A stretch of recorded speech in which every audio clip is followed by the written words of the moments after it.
Hello everyone, welcome back to my channel.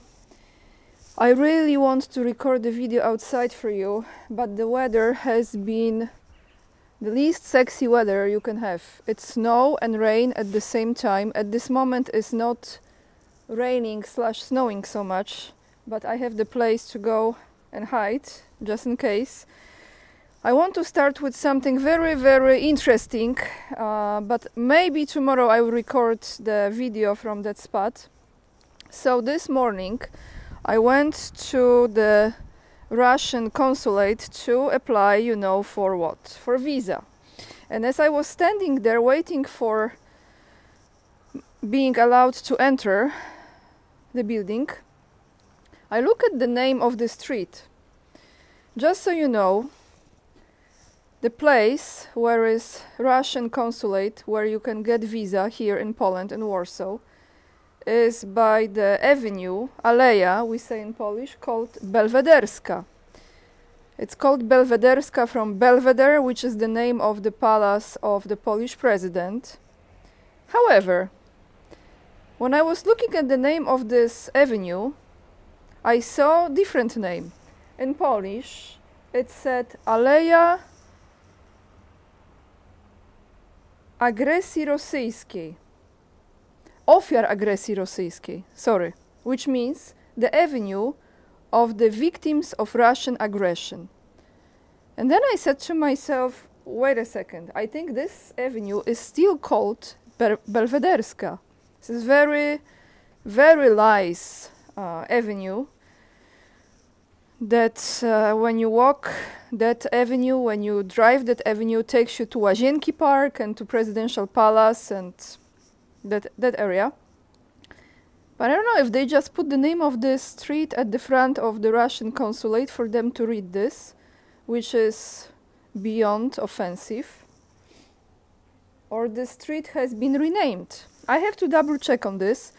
I'm not sure if I can record there tomorrow or even take a picture of it, since, you know, that's the area that is under control and monitoring 24/7. But those of you who are from Warsaw, please put in the comments down below, because I cannot believe that this street can have two names, and one name is just to those who work in Russian consulate, and the rest of the name is for the rest of people. How you define discrimination? Right there. So, Moscow, March 18th. Russian President Vladimir Putin has won another election. 87.8% of vote, highest ever result in Russia's post-Soviet history exit poll. I don't know if those are the correct numbers or there will be higher number than this. According to Reuters, Putin might overtake Joseph Stalin and become Russia's longest-serving leader for more than 200 years if he completes his full 6-year term. I think he will. I actually feel like he will. Let me flip the page. In this election, the head of state not only received a record result for a Russian president, but he won it with a record turnaround. According to CEC, which is Central Election Commission, you have a nice view behind me at least. Central Election Commission, 74.22% of Russia's 112.3 million eligible voters had gone to the polls by 6 p.m. yesterday, on Sunday, 17th of March, and those polls close at 8 p.m. on the final day of voting, not counting online voting. So actually I think there is 3-day voting taking place, but I don't think it's going to be affected, as we already know the results. Now, there was a press conference that Putin has given after winning the presidential election, and I have few statements from that, which I think it's important to bring them to you. By the way, I want to say thank you for watching my video yesterday and for all your comments, and I'm so glad you really understood what I was trying to say without saying it. I'm glad there are many of us who have the awareness. So the question was from the journalist. You've talked about the unprecedentedly high turnout for elections in new regions and what this is connected with. There is also a very large percentage of those who voted for you. Those figures are close to 100%. Did these results surprise you? Did you expect that the high results would be in the new regions of Russia? Because these people only recently became the citizens of Russia. So this was the first question, and the same journalist asked the second one. Now, there are statements in the West that our elections are illegitimate, not free, and in general, they are bad. Basically, do you care what Western elites and Western leaders say about our elections? So here is the response from Putin. As for the election results in Donbass and Novorossiya, but also in Crimea, by the way, basically I thought they would be so good, meaningful, positive. But to be honest, I didn't expect that they would be... Sorry, got distracted for a second. But I didn't expect that they would be the way we see them today. But still, what does this mean? First, this means that we are doing everything right. People are grateful to us for the decisions we have made to protect them. And this is the main motivation for all our actions. Second, of course, they expect protection from us in every sense of the word, primarily in the field of security. And of course, they expect the development of the social sphere and the economy of these territories. And we will do everything to ensure that all the wishes of these people who live in this territory are realized. Regarding the reaction from some foreign countries, it's expected. Did you want them to stand up and applaud? Or what? Yeah, right.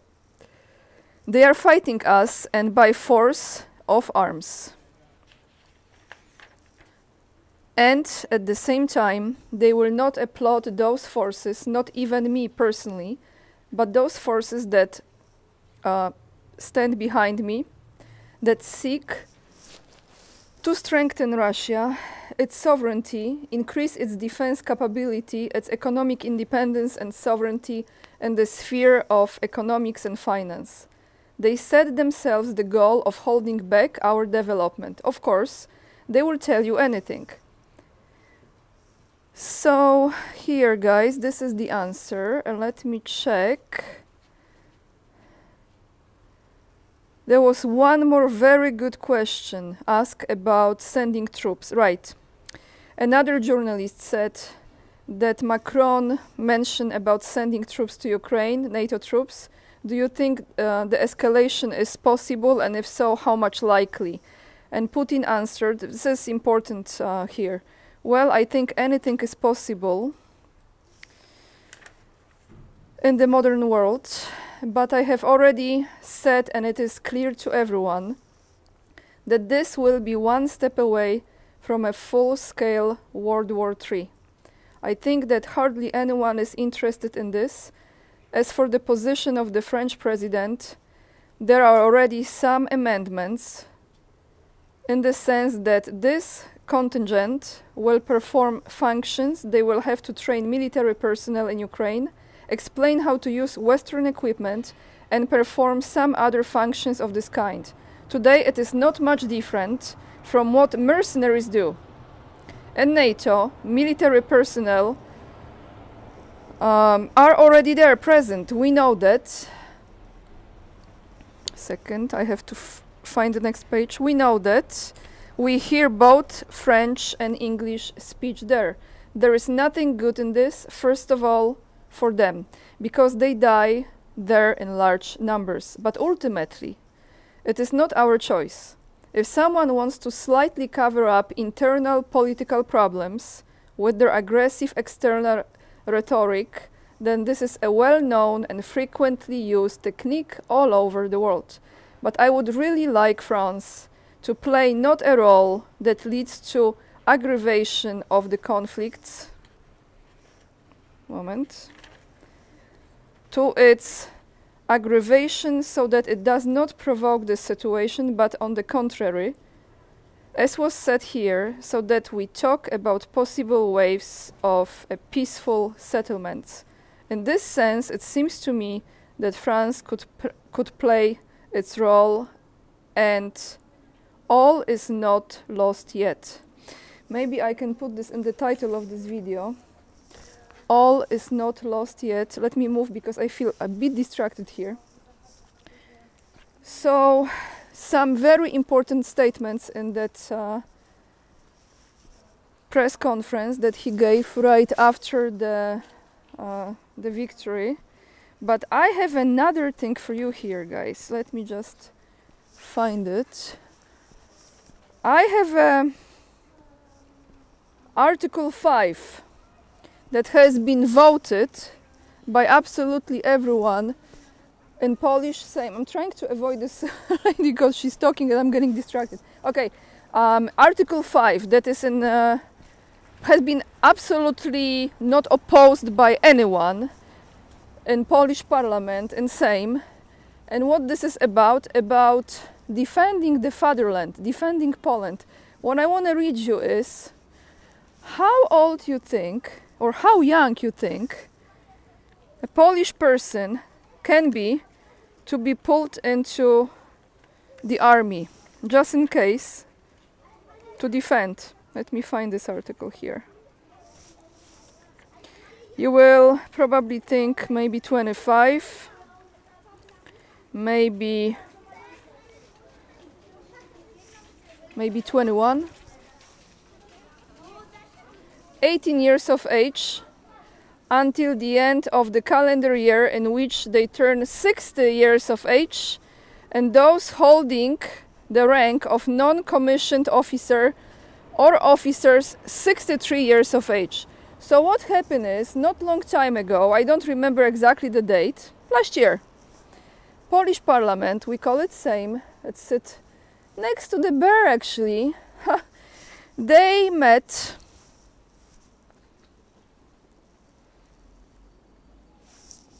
It's a bear, but it's not Russian bear. Is it a bear? Yeah. Here we go.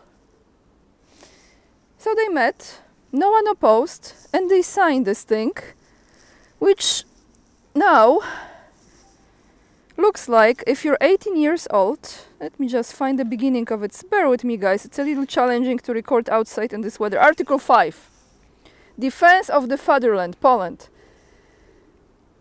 Polish citizens are subject to the obligation to perform military service to the extent specified in this act, starting from the date on which they turn 18.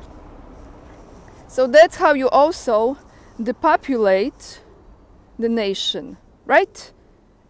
18 years old. Those kids, they are still like kids. I mean, with all the respect, I'm not saying all of them, but young people, 18 years of age in Poland. I just wanted to share this with you so you have some awareness. Let's go to the comments of the day, everyone. I'm a little bit all over the place today, but what's new, right? Okay, great comments, by the way, from yesterday's video. From M4C4C0. I have yet to hear Putin lie and have yet to hear any NATO leader tell the truth. Very good comment, and you got a lot of responses, by the way. Thank you for your comment. And one comment is, oh, I'm so sorry, I forgot the name who responded. I will mention tomorrow.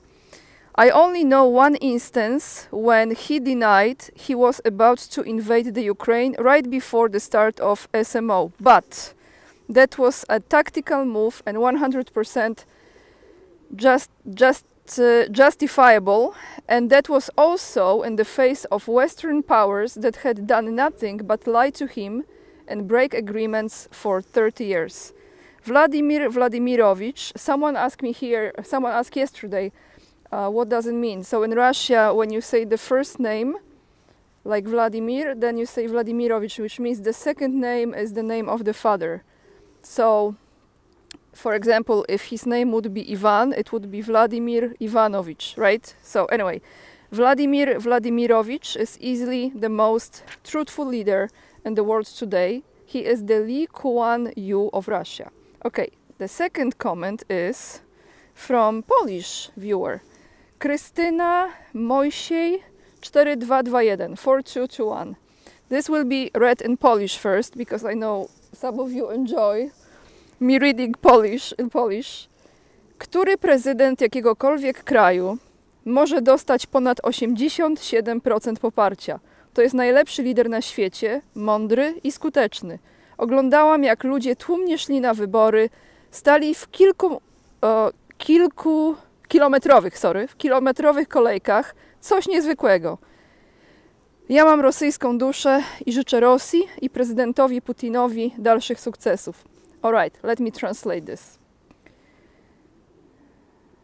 Which president or what president of any country can have 87% of approval? This is the best leader in the world, wise and effective. I was watching how the people gather in crowds to vote, and they were waiting in kilometers long queues. Something unbelievable or amazing. I have Russian soul, and I wish Russia and President Putin further success. Dziękuję bardzo, Pani Krystyno. Thank you so much for your comment. I'm bringing you comments from Polish viewers because this is very important. I want you to see not everyone is cuckoo and not everyone in Poland is losing it. And not everyone believes what media says. Sometimes you just don't hear those people expressing their opinions, but at least some of them do on my channel. And I think one of the reasons why I'm doing what I'm doing is that to bring the awareness. The weather is a little bit better, guys. Thank you so much for leaving those comments. It really means a lot. Thank you for hitting the like, for sharing my videos, and for subscribing. And thank you to all of you who support my work, buying me coffee. You have no idea how grateful I am for your support. Join me on Locals as well, just in case it's another platform to be on. My mailing list as well, free of charge. You have other links, PayPal, and yeah, I think that's about it. Oh, Instagram, by the way, Instagram too. With this being said, the links you find down below the video, including the crazy Article 5, that if you're 18 years old, you have to defend your country, no matter what. Defend your country from what? Anonymous attacker that is not planning to attack this country. That's right. Guys, I see you tomorrow in another video. I think I will make a video tomorrow, although it might be a busy day for me. But lots of love. And remember, we are the leading edge and we are saving humanity. At least you can see a little bit of Warsaw. I might attach the video with the symbol of Warsaw. Syrenka Warszawska, the mermaid, and I see you tomorrow. Bye everyone.